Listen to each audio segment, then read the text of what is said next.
세션은 창의적인 자신감, 당신의 일터를 매력적인 곳으로 디자인하라 라는 주제 발표와 너의 내면을 검색하라 라는 주제 발표가 진행되겠습니다. 좌장으로는 권대봉 고려대 교육학과 교수님께서 수고해 주시겠습니다. Good afternoon, ladies and gentlemen.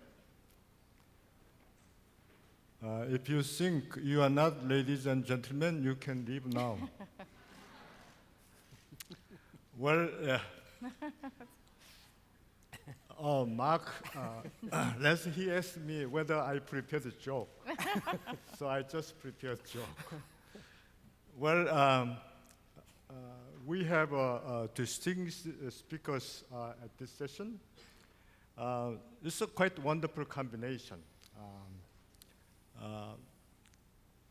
Diana Rhoten, she's talking about tangible workplace designing to make happy culture. In the meantime, Marc Lesser is going to speak about intangible mindset. So now we do have tangible and intangible combination. And the three of us have commonalities. Diana, she studied at Stanford, and she taught at Stanford. And Marc, he taught at Stanford. What about me? I gave speeches at Stanford a couple of times. Another thing we are sharing commonality is all of us are human beings. So there are two kinds of human beings. One of the human beings is to be here at this moment, at the Global HR Forum. So another one is who is not here.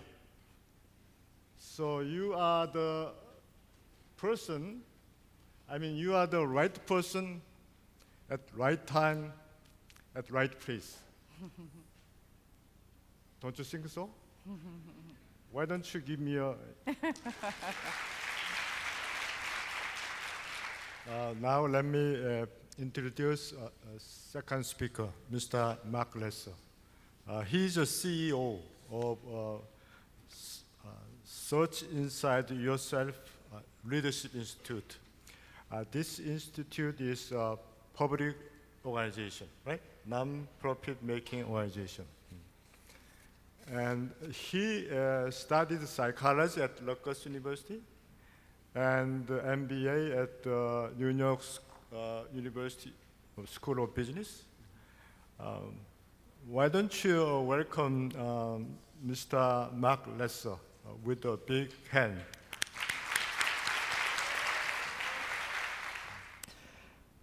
The burning question for me much of my life has been, how can I be a more free, thriving human being?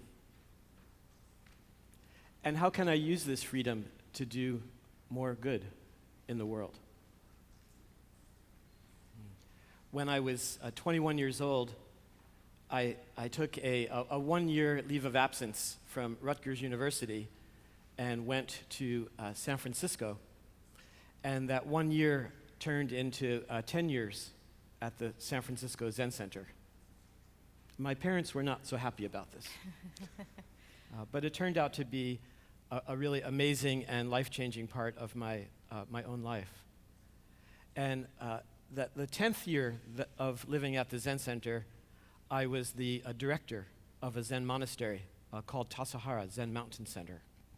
And I was very surprised to wake up one morning and realize that though I thought of myself as a Zen student, that I was also running a business. Tassajara is a Zen monastery in the winter, and then it turns into a resort a resort and conference center in the summertime. And I was managing a staff of about 60 people, and we had a $1 million budget. And my aha was that not only was I running a business, that the possibility of integrating awareness practice with getting things done seemed like they went together extraordinarily well.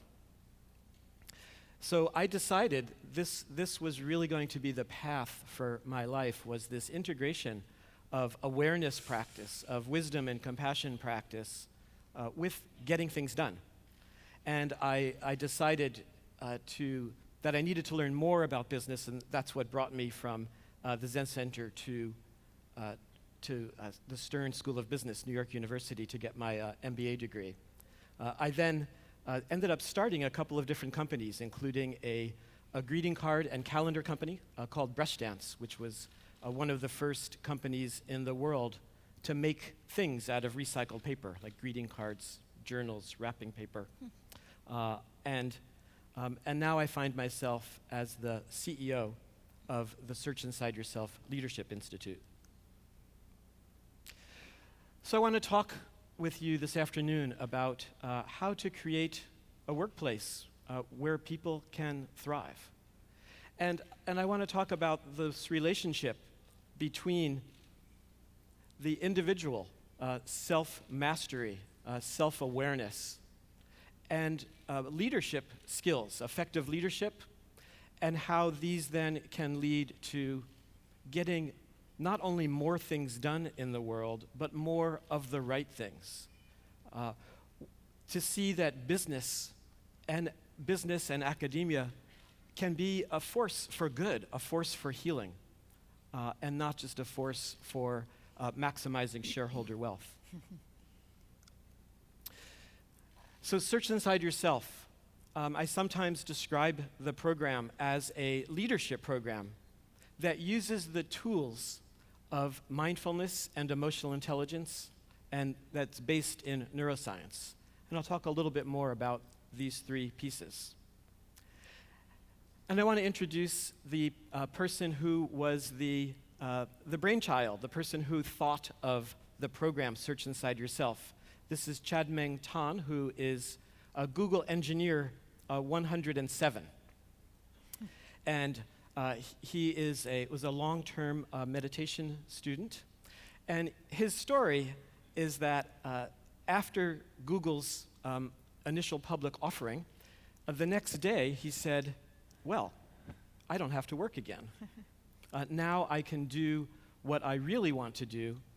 And he had this really incredible, audacious idea that what he really wanted to do was to work toward creating the conditions for world peace in his lifetime. And this became the vision and mission statement for the Search Inside Yourself Leadership Institute, which is all leaders in the world are wise and compassionate, thus creating the conditions for world peace. And we sometimes say that the entire Search Inside Yourself program can be described in these two slides. It's how can we go from this, which is the usual kind of stressed out human being, to this. And this is the Jedi of emotional intelligence. This is the person who has the ability to be completely free, completely present, completely responsive in whatever they're doing, particularly as a force for doing more good in the world. So the Search Inside Yourself program is fundamentally based around emotional intelligence. However, one of the things that is unique about the program is that we see emotional intelligence as a set of skills or competencies that can be learned, much more than just reading about. So emotional intelligence, probably many of you are familiar with this groundbreaking book by Daniel Goleman, in which he describes 5 different core competencies of emotional intelligence. And these are self-awareness, which is the ability to know ourselves, the ability to know our own strengths and weaknesses, to understand ourselves deeply. Self-regulation is how do we work and handle difficult emotions, which will arise in our work lives and out of our work lives. Motivation. What what's important to us? What do we most deeply value? Are we aligned with those values? What do we want to happen? Can we cultivate the skill of envisioning? And resilience, how do we work and transcend the usual ideas of success and failure is another part of motivation. Empathy is the fourth part of emotional intelligence, the fourth skill, the ability to feel the feelings of others and to distinguish the other person's feelings from our own. Again, all of these have been proven by many, many studies to be extremely important for effective leadership. And the last is social skills, which we, in our Search Inside Yourself program, we call these leadership skills. And we emphasize leading with compassion. The idea, as I've mentioned earlier, that leadership is primarily about helping others, and that business is primarily about helping others. And we focus on the skill of communicating clearly, communicating with insight. Yeah, so the benefits, we talk about several different benefits of emotional intelligence, and those benefits include a stellar performance. And again, you can read the vast literature, the studies that show that emotional intelligence has been found to be twice as important as intellectual ability, and that the more you rise up as a leader, the more important emotional intelligence becomes, both in terms of one's performance and in one's leadership skills. And there's a third important quality or benefit that you get from emotional intelligence, and this is happiness. Sometimes when we're teaching this program at Google, I've had the opportunity to teach this with Meng, and when we've gotten to this slide, he says, well, let's turn the microphones off. Of course, we care about, and we sell this to management through performance and leadership skills, but what we really care about is happiness. But despite that kind of joke of Meng's, it turns out that happiness may be the most important quality, most important attribute for leaders. People, when we talk about why aren't people engaged, well, what if we could really focus on helping to cultivate happiness? And I wanted to share with you, this is Matthew Ricard, who is a French Buddhist monk, philosopher, scientist. And when the Dalai Lama became interested in studying the science of mindfulness and science of meditation, Matthew's brain was one that was one of the early studies. And it was found that you could measure happiness by doing brain scans, that you could actually measure the energy levels in the brain, and the difference between the tilt in the right prefrontal cortex and the left prefrontal cortex. And Matthew was found to be incredibly happy. In fact, his measurements, when they did this with thousands of people, and his happiness level was measured as being significantly higher than most people. And because of that, he was deemed the happiest man in the world, which was the only thing that I've heard that he was unhappy about. And when talking about happiness, I really like Matthew's definition, which is that happiness is a deep sense of flourishing that arises from an exceptionally healthy mind, not a mere pleasurable feeling, a fleeting emotion or mood, but an optimal state of being. So in the Search Inside Yourself program, we emphasize this word optimal, starting with the question, how might you lead and be in the world in a way that is optimal? However it is now, what are some things that you could do with more clarity, with more insight, with more effectiveness? And I want to bring in this word mindfulness, right? Mindfulness, which it seems like it's become extremely popular and well known throughout the world, despite that it was developed here in Asia more than 2,500 years ago. There seems to be a resurgence in the interest in mindfulness practice, and not only in mindfulness practice in general, but mindfulness practice as it relates to the world of work and business.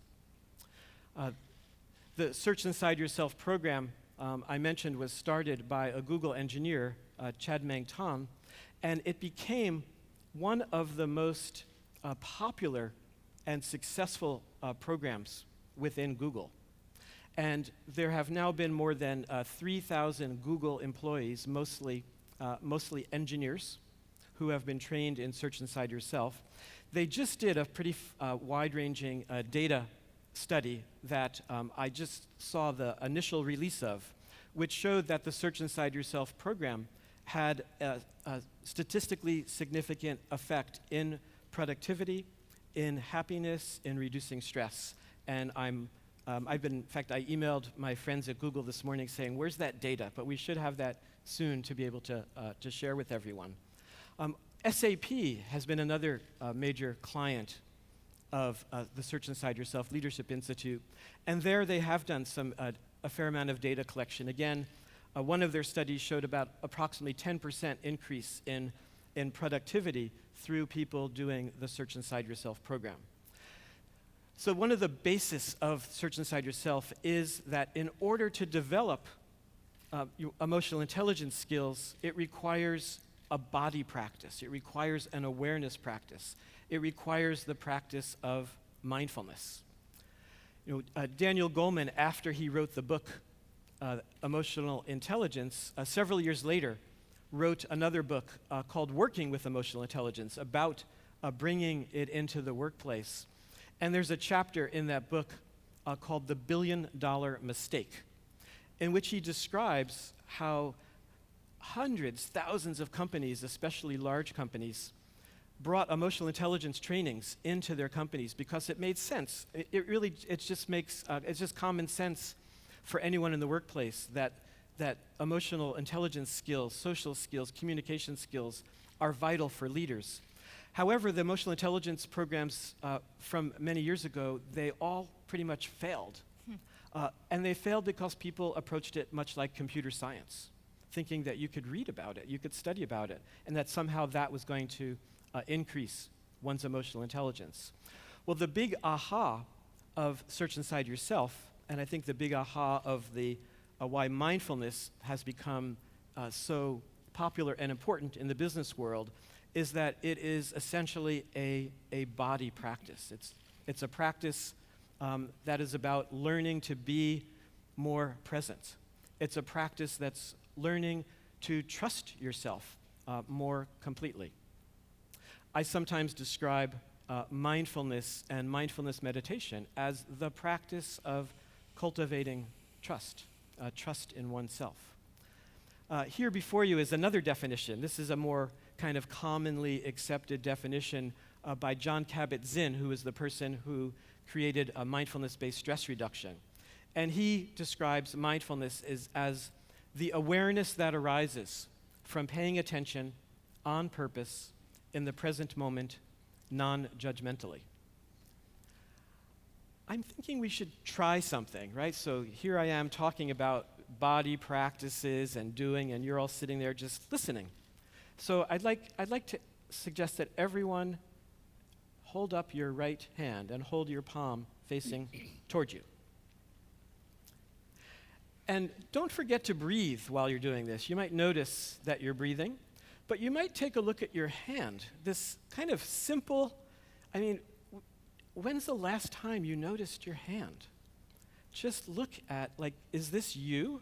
This thing with fingers and palm and lines? Just see if you can bring your awareness, your attention right now to this amazing part of you. Do you notice maybe that you're judging yourself? Are you saying, gee, my fingers are kind of fat, or my hand, are these thoughts coming up right away? Anyhow, you can put your hand down. Thank you. So that's just when we talk about mindfulness, it is the cultivation of our attention.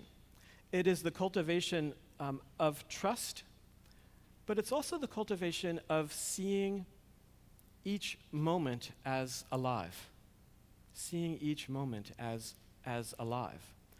Noticing when we're living with making a fist, when we're tight, when we're stressed, when we're anxious, or are we living with opening our fist? Are we relaxed? Are we enjoying this moment?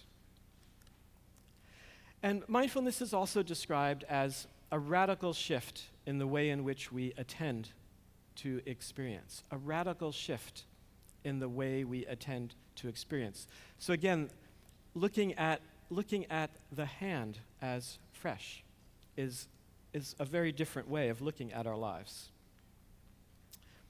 So one of the big ahas of Search Inside Yourself is this relationship between mindfulness practice and self-awareness. So as I mentioned earlier, self-awareness was the first of the 5 core competencies of emotional intelligence, and it really is the basis. Self-awareness is the basis of all of the other emotional intelligence competencies. And we know that mindfulness is trainable, right? It's something that's been trained for thousands of years, that we can, through a meditation practice, mindfulness meditation practice, we can train the mind in mindfulness. And mindfulness is a lot like self-awareness. The two definitions are almost exactly the same. They're basically becoming more familiar with the self, cultivating self-knowledge. And if mindfulness is a lot like self-awareness, then the self-awareness must be trainable. And self-awareness is the foundation of emotional intelligence, and voila, emotional intelligence is something that's trainable. So this actually is a really huge, inspiring aha to see that we can actually train our emotional intelligence. Part of why mindfulness is so important has to do with the fairly recent science of neuroplasticity. And part of why it's so important, where we put our attention, neuroplasticity says that where we put our attention actually literally changes the brain. Right? Where we put our attention, what we think about, what we attune to, will change our brains. For example, if you blindfold people, if you put some, voluntarily put some blindfolds on people, after a few days, the neurons in back of the head that are usually devoted to sight will start to move toward hearing. Another example of neuroplasticity, some of you may be familiar with, it's become a fairly famous study called the London taxicab study. Some scientists several years ago decided to study the brains of London cab drivers. London cab drivers are required to pass a test called the Knowledge, in which they need to memorize more than 25,000 routes throughout the city of London. And when their brains were studied, it turns out that a part of the brain called the hippocampus, which is devoted to spatial learning and memory, is significantly larger in London cab drivers than those not driving cabs. And the longer these cab drivers drive, that part of the brain, the hippocampus, continues to expand. So I want to leave you with also. Diana had her 7 values, was it? Mm-hmm. These are 7 practices. And these are 7 practices that in some way underlie what it is we're doing in Search Inside Yourself, and underlie these teachings and practices of going from self-mastery to effective leadership to doing good in the world. So the first practice is to cultivate love for the work. And this is the work of becoming a more full human being. What if you turn yourself over to the importance of finding your own personal freedom, personal mastery, personal self-awareness, personal happiness, right? Loving the work of thriving, loving the work of being present. And the second practice is to do the work, right? It's one thing to love it. And by doing the work here, I specifically mean a couple of kinds of practices. We call them in Search Inside Yourself a dedicated practice and integrated practice. A dedicated practice would be like a meditation practice, or journal writing, or or walking meditation would be another example of a dedicated practice. Integrated practice would be the practice of bringing more awareness, more freedom into our daily lives through things like listening, through things like clear communication, through things like compassion, to actually develop the practice of seeing similarities, actually cultivating the ability to see similarities with others and to wish others well. So love the work, do the work. The third practice is don't become an expert, right? One of the things about mindfulness practice is that it's not about becoming an expert mindfulness person or expert meditator. It's about cultivating a kind of childlike quality, an openness, what's sometimes called a beginner's mind. There's a quote by a Zen teacher in which he says, in the beginner's mind, there are many possibilities. In the expert's, there are few. In the beginner's mind, many possibilities. So this is the possibility of seeing ourselves and our lives through different eyes. The fourth practice is to feel your own pain. It's painful being a human being. As my wife did a workshop the other day in Japan, and she looked out at people and said, "We are all on death row." It's one of the unique things about being a human being that we actually are conscious that our lives are limited. We're conscious that people around us will die. This can be startling, amazing, life-changing, but it can also wake us up. So feeling into our own difficulty. So it's not just about the fear and pain around the shortness of our lives. It's seeing just the difficulty of our own emotions, of our own aloneness, and being able to lean into what's difficult, instead of turning away, instead of running away from difficulty. And the other important practice is feeling others' pain. So often, when I'm teaching Search Inside Yourself, and I walk into corporations, and at first everyone seems to have it so together, and everyone is very, very impressive. But little by little, as people start to have conversations with each other, we see that it's actually, what I call this the dirty little secret of the business world. It's all human beings. It's all human beings with real lives and problems and relationships and issues. And I think one of the things that companies like Google and SAP are finding is that by including and cultivating humanness, it actually helps people work more closely together. It actually builds collaboration and creativity and trust. This is the sixth practice, which is can be really difficult, maybe less difficult here in the Korean culture than in the United States culture. But I think it tends to be difficult for most people, this practice of depending on others. Diana talked about how at IDEO everything is done in collaboration, everything is done in teams. That's true in my company as well. And all of the great books on entrepreneurship and on creativity, you'll see everything gets founded by teams. Often it's great pairs who develop the internet or computers or all kinds of technological breakthroughs, medicines. So the practice of actually learning to depend on others.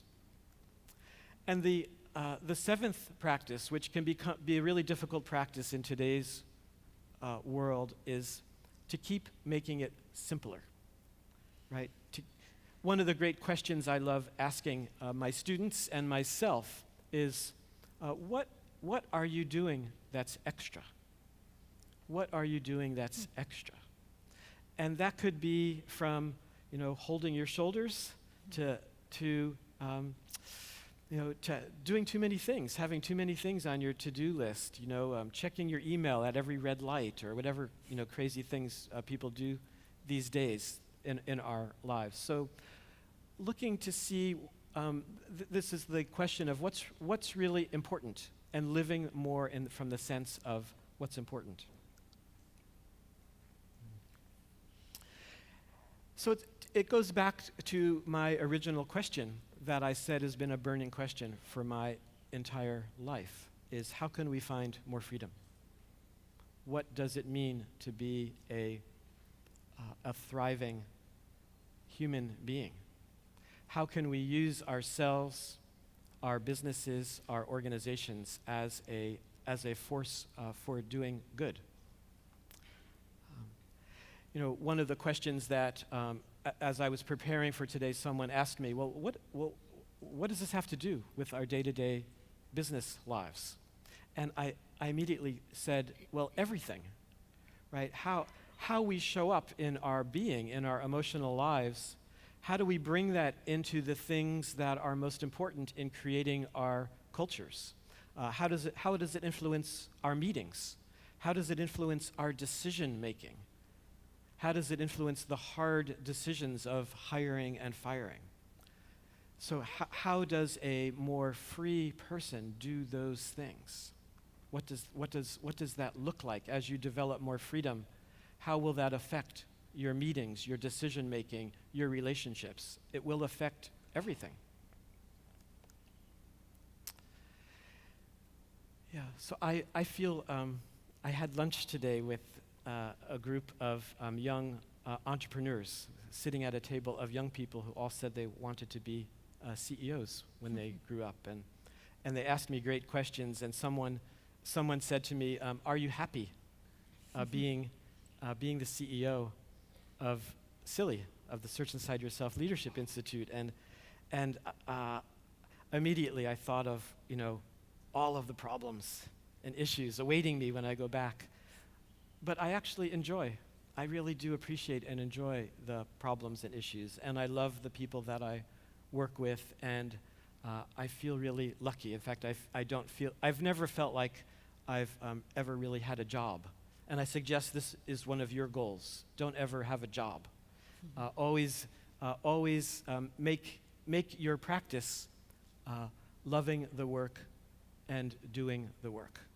And I thank you for your attention.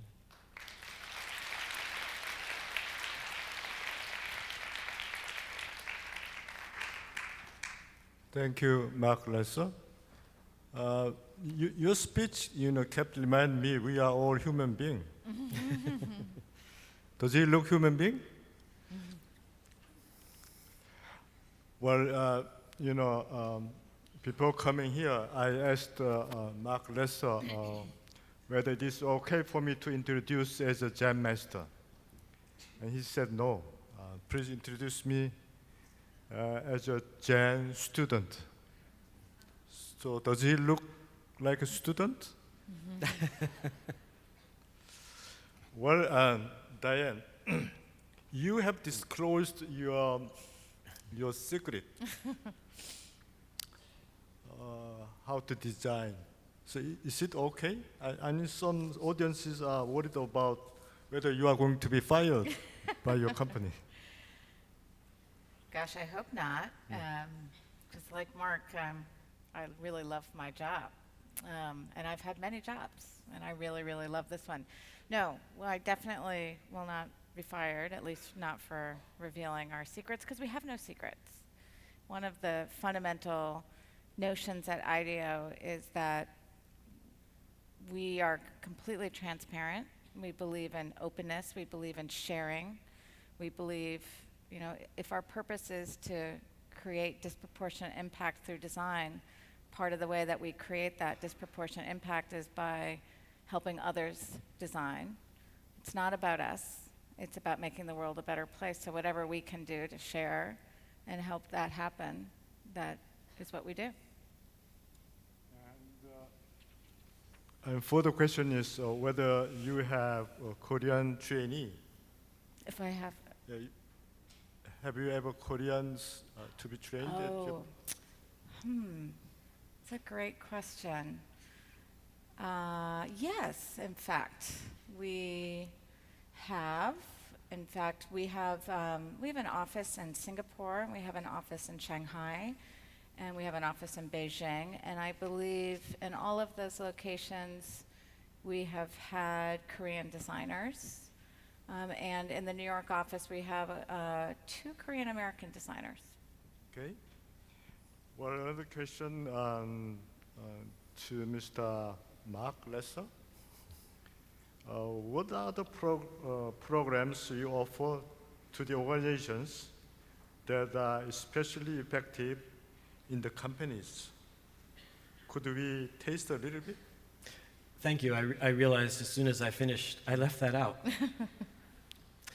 Yeah, so our core program that we do, the Core Search Inside Yourself program, is 2 full days inside of, we do programs inside of companies. So like at Google and SAP and other places, it's 2 full day program followed by a 4-week practice period.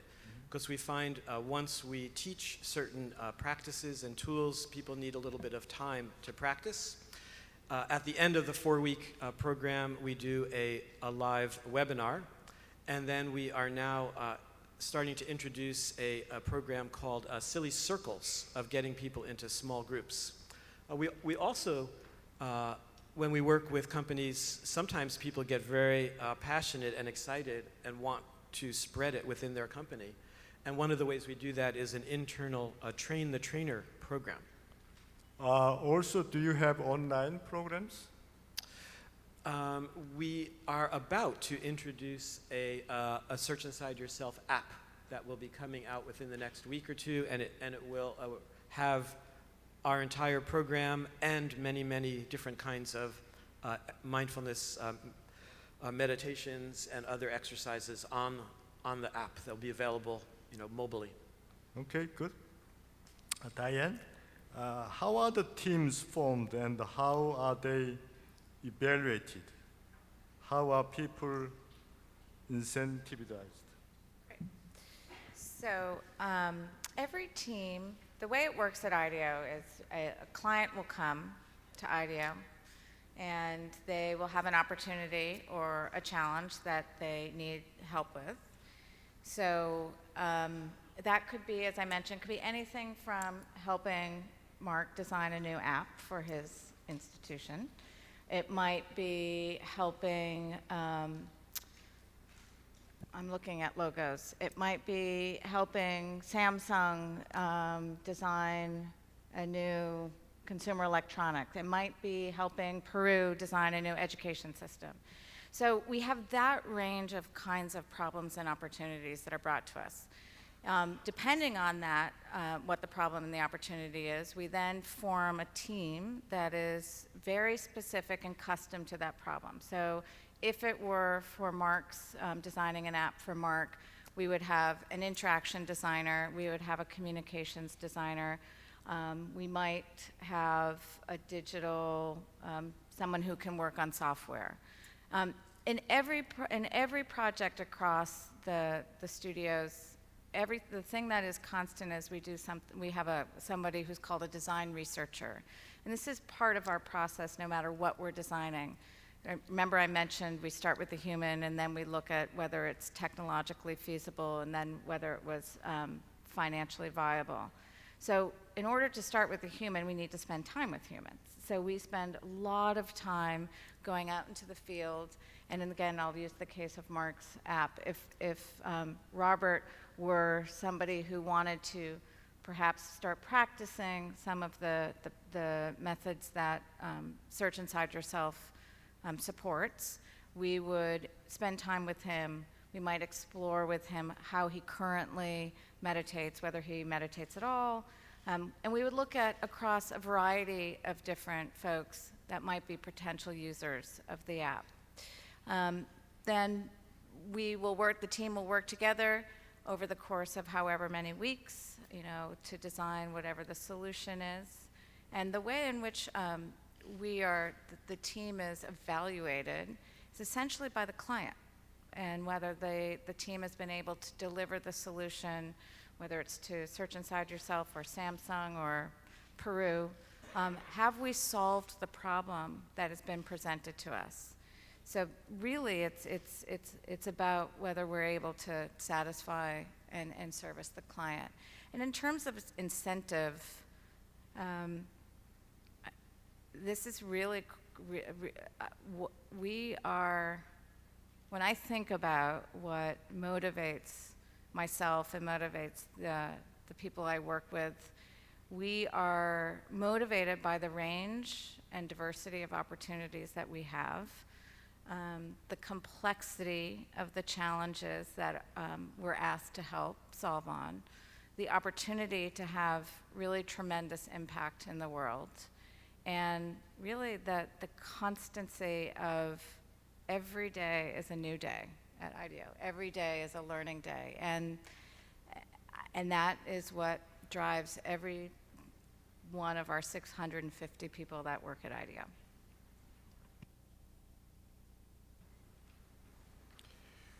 Well, it's lots of questions, but some of them are similar. So I should make it same question. Okay. Another question is, it's about shared purpose in workplace engagement. So within the team, people to people, they do have different interests, and also they have the different individual purpose. In that case, how do you identify shared purpose? So that's a really great question. So I think that what we understand is to be true is that everyone there's a common purpose, and again at IDEO it is to create impact through design. That purpose can be interpreted differently, but while the interpretation and the course of interpretation may be different, the end goal has to be the same. And we have a really strong culture at IDEO. It's unlike any organizational culture I've experienced previously. And so it really allows for that different interpretation, but what it supports is that difference while we're all rowing in the same direction, if that makes sense, to use a common metaphor. We're all headed towards the same end goal, even if we may go and take slightly different courses. So we thrive on the diversity of perspective. And if we didn't have that diversity, we wouldn't have the creativity that we have. But if we didn't have that shared goal, we wouldn't have a destiny together. I'd like to answer that with one of my favorite quotes. Again, this came up at our luncheon today. It's a quote by the person who wrote The Little Prince, St. Exupéry, where he said, if you want to teach people to build a ship, don't teach them how to hammer nails and use wood. Instead, teach them to yearn for the immensity of the sea, right? Teach people to yearn for the immensity of the sea. So it's about creating, I think, a really large vision that people can work toward. But then I think not only creating the vision, it's then important so that each person understands how the work that they're doing is connected to that larger vision. So that people, that's I think is really one of the core arts of leadership and of building a powerful culture. Mark, you said that you encountered emotional intelligence while you were studying competence, and but he's wondering, whether you find the optimal experience while you are working. So it is same characteristic with the mindfulness.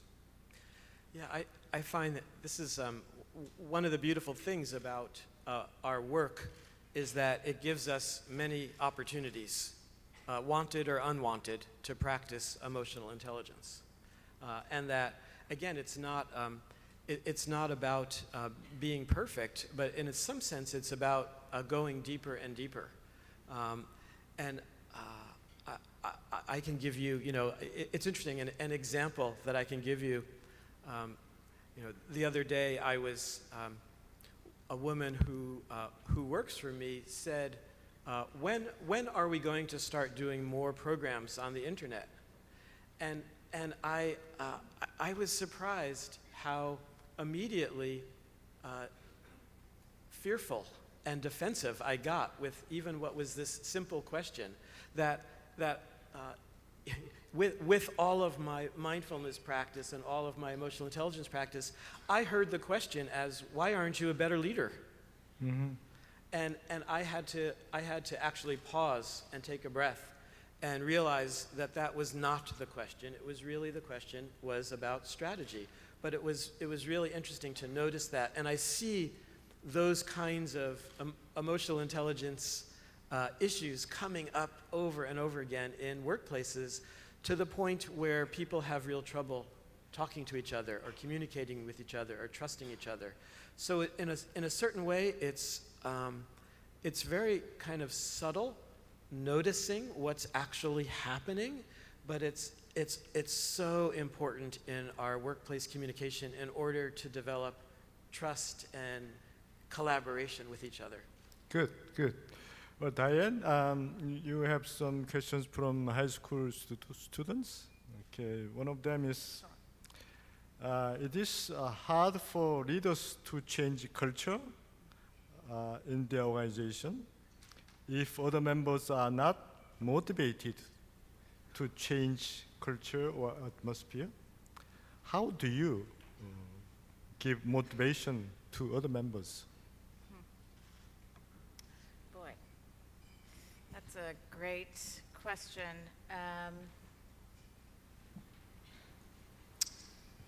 So I think it's really, really hard to be a great leader. And I think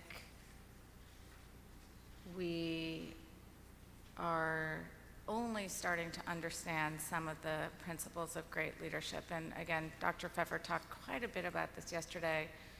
And I think Marc really is tapping into some of the importance of what we're learning today about what makes a great leader. And I think it's really very, very difficult to change culture.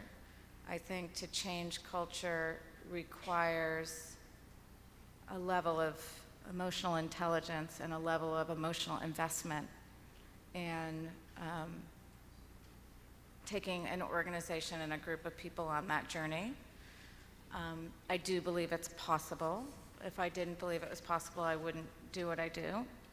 And I think, one thing that I've personally really learned through my work is being a leader is very, very, very lonely. And the best thing that we can do for leaders in helping them go through difficult changes is to support them and to be there for them and to recognize how difficult and painful that role can be. We think of leaders as often so so confident and we celebrate them. And I think we forget how hard it is to make the changes that we ask them to make. So I spend a lot of time with my clients just being a coach, being a friend, helping them through the course of designing the changes, and then helping them think about how they're going to implement those changes, but really just trying to be a friend, because I think that's often what they need most. Sure. Yeah, I'm as lonely and difficult as leadership is. I continue to really love it. That there's something. I heard someone say the other day that leaders do just three things. Leaders think, leaders talk, and leaders hold space. And that really helped me to think, to narrow it down to those three things, especially the holding space part. I think that often leaders may not see the importance of something as simple as how you start a meeting, right? So this is one of the things when I think of, for many years before this role, I was a consultant and worked inside of many companies, and I often thought if you want to change culture, one place to start is meetings, is change the way meetings are run, change how meetings starts. Like we at Search Inside Yourself, we start pretty much all of our meetings with at least 30 seconds, maybe a few minutes of quiet together. We generally then start our meetings with some kind of personal check-in, so that there's not a sense of rushing to get stuff done. That's so often the personal connection, people relaxing, people actually touching their own hearts and other hearts. That 5 or 10 minutes can save so much time from the getting on that treadmill of trying to push. Mark, one of the questions is, the mindful practice takes long. So while you are working as a full-time employee, so do you expect, the good result of mindful practice takes about 4 or 5 years? So don't you think it is too long? It doesn't. I often advise people to think of meditation practice a lot like brushing your teeth. You don't wake up in the morning and say, "Oh, do I have time this morning to brush my teeth?" Mm-hmm. Generally, you just do it. So every day? Just do it, and start today, right? And even and there's more and more studies showing that even 5 minutes a day or 10 minutes a day. Many of the studies are the classical studies are around 20 minutes a day, but there's more studies showing that it doesn't even take that much. One of the questions, one of the most often asked questions that we get from Google engineers is, what is the least amount I could meditate and have it make a difference in my life? And my answer to that is even one breath a day, even some self-awareness, some self-consciousness each day, just checking in with yourself. And also, the other thing I get asked is, do I need to go to a monastery? And it's like, no. I mean, if you want to go to a monastery, please do, but you don't have to. Make your own.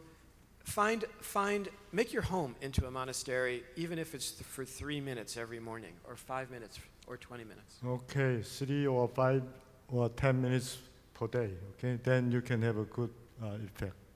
Thank you. Well, another question to Diane. I think again from high school. I want to know more about the team system of IDEO. How is the team created? Who decides whom to go to a certain team? how each team be managed and operated.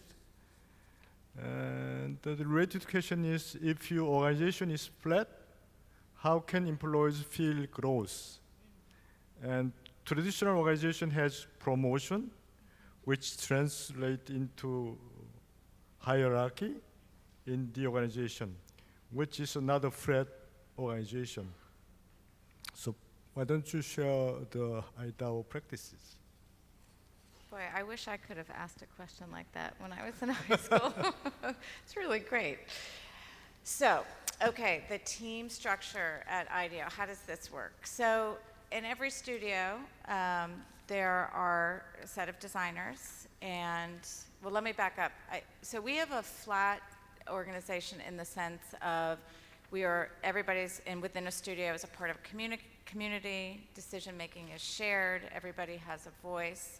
But that doesn't mean that we don't have titles. So in IDEO, there are partners, there are associate partners such as myself, there are location managers, there are senior designers, there are portfolio directors, so we have different titles so that there is growth. A designer, if you enter as a junior designer, you have certain roles and responsibilities that are put in your journey, and you have 2 mentors typically.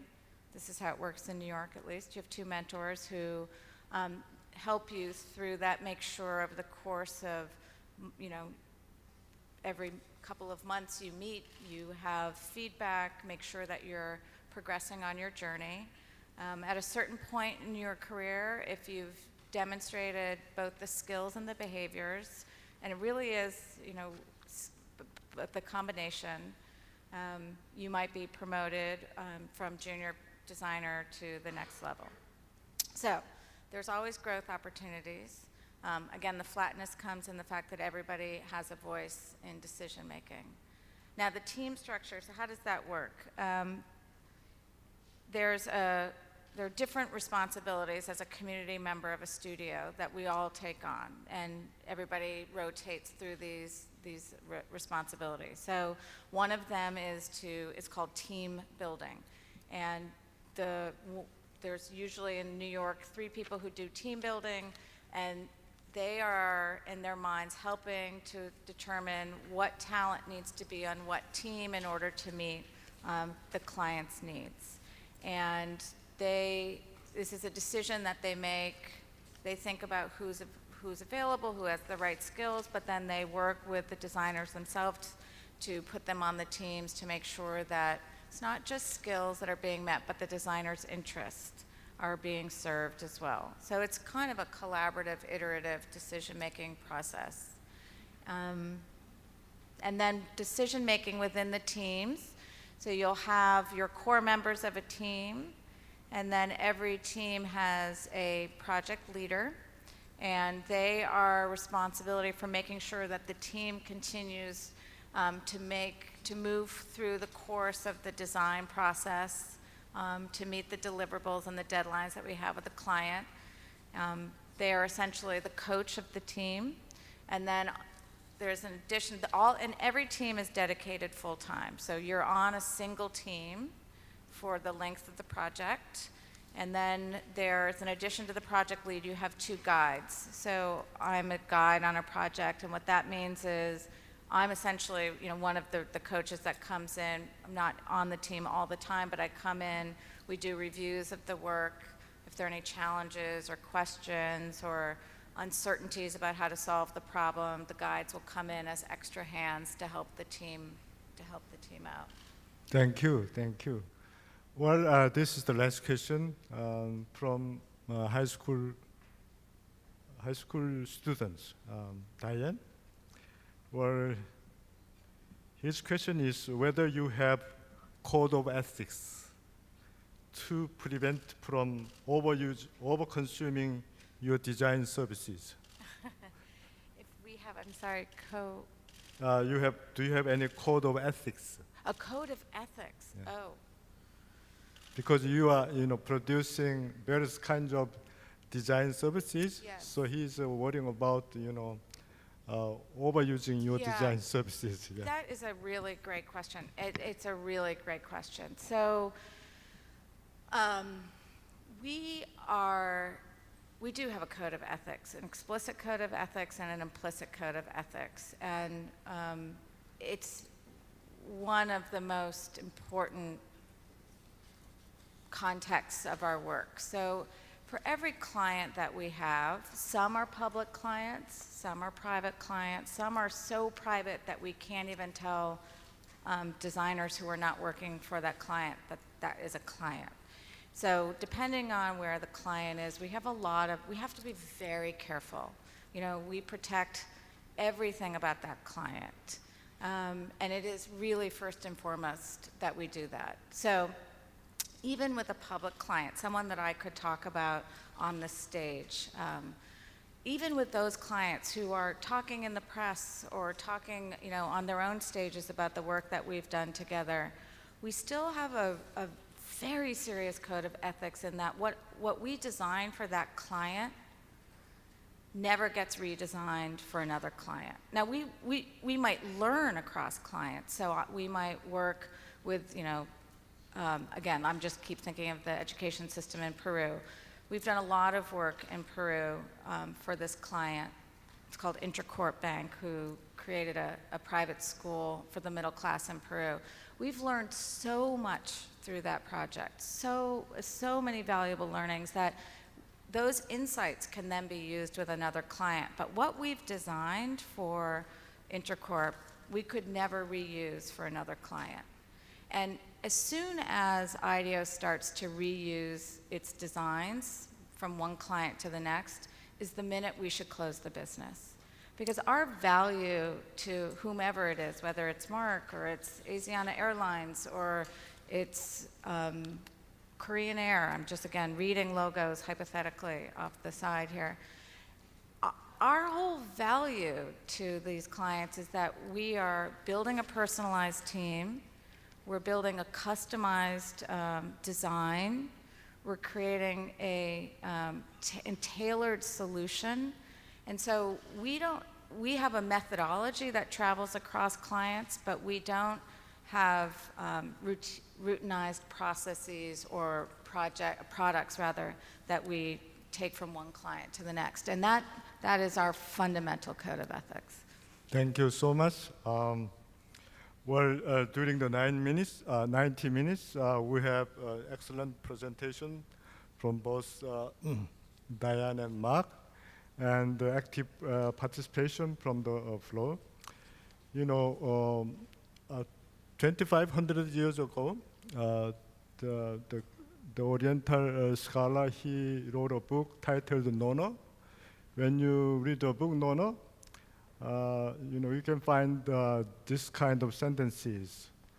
You cannot see it, and you cannot touch it, you cannot taste it. It's your mindfulness, it's your mind.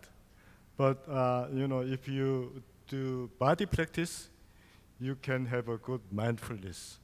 So this kind of wisdom is, I think, is shared by both hemisphere, Western hemisphere and the Eastern hemisphere. I'd like to conclude, or before conclusion, I forgot to introduce my English name. My name is Kwon. Yeah, DB stands for database. So in that way you can remember me. Yeah. I want to conclude this session with the appreciation by asking 7 questions, which we learned from Diane. She introduced 7 values of Idaho. So I'm going to ask you questions. If you agree, you say yes very loudly, okay? If you don't agree, you don't have to say yes. Are you going to be optimistic? Yes. Are you going to be collaborate? Are you going to learn from failure? Are you going to embrace ambiguity? Are you going to make other people successful? Are you going to take ownership? Are you going to talk less or do more? And lastly, I'm going to quote Marc's 7 practice. So, do you love the work? Do you dedicate to do the work? Aren't you become an expert? Are you going to feel your own pain? Are you going to feel others' pain? No, yes. Are you going to depend on others? Are you going to keep making it simpler? I thank you so much, all of you.